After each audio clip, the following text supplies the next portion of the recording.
Latihan intensif 2.2. Soalan nombor 4. Cari julat nilai P jika persamaan berikut tidak mempunyai punca nyata. Tidak mempunyai punca nyata ialah B kuasa 2 tolak 4 AC kurang daripada 0. So, bagi menjawab soalan A, 1 tolak P X kuasa 2 tambah 5 sama dengan 2X, dan pindahkan dia 1 tolak P X kuasa 2 tolak 2X tambah 5 sama dengan 0. Dan kita guna ni B kuasa 2 tolak 4AC lagi kecil daripada 0. B kita negatif 2 kuasa 2 tolak 4 1 tolak P C5 ni lagi kecil daripada 0. So 2 kuasa negatif 2 darab negatif 2 positif 4. Ni kena hati-hati. Negatif 4 darab 1 negatif 4, kemudian darab 5, so negatif 20.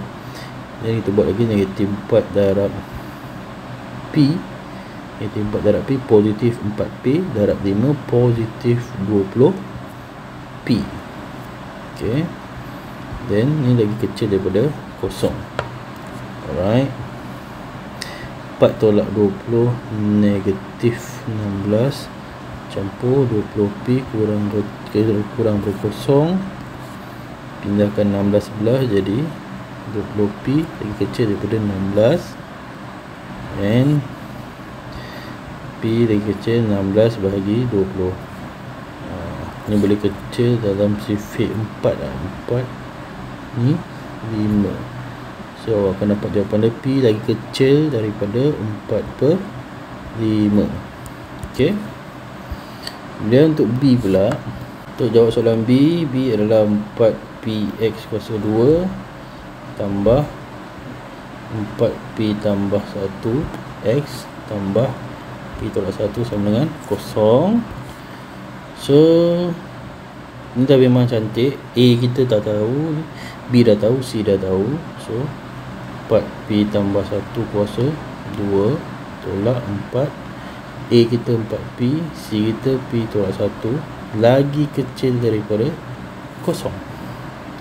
Kembangkan 4 16 P kuasa 2 tambah 8P tambah 1, dan tolak 4 darab 4P tolak 16P darab P tolak 16P kuasa 2 tolak 4 tolak 16P darab negatif 1 positif 16P lagi kecil daripada 0.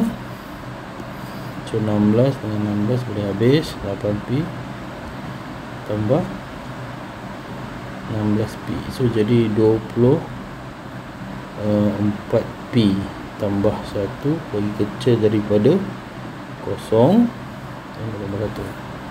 Kemudian pindah satu sebelah, negatif 1 P lagi kecil daripada negatif 1/24.